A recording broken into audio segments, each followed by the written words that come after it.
Sme jediný živočíšny druh, ktorý sa dokáže handrkovať. Taká opica nevymení kus svojho banána za orechy inej opice. V podstate celý náš život je jedno veľké vyjednávanie. V každej tej medziľudskej interakcii sa na pozadí premietne naša jednoduchá potreba, že niečo chceme.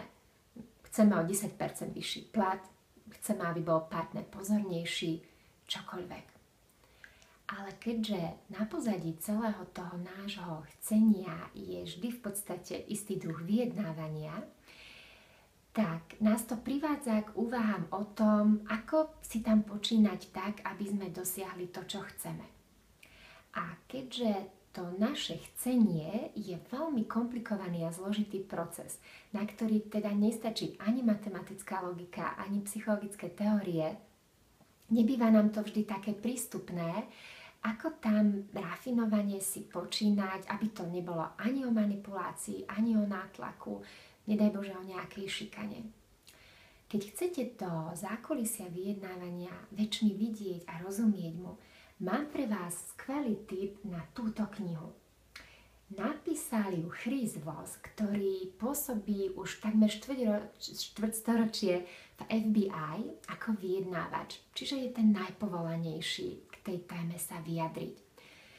Knižka Neprístup na kompromisy s podtitulom Ako vyjednávať, aby ste férovým spôsobom a bez zbytočných obetí dosiahli viac, je veľmi pútavá a pritom nepovrchná. Spoluautorsky sa na nej podielal oceňovaný investigatívny novinár Tal Ras, ktorý tej knihe dal ten punc takého toho napínavého čítania, kde je veľa príbehov z naozaj reálneho sveta, ktoré sú opreté o koncept, ktorý autor pre knihu zvolil. A to je, že v tom vyjednávaní potrebujeme vychádzať z taktickej empatie.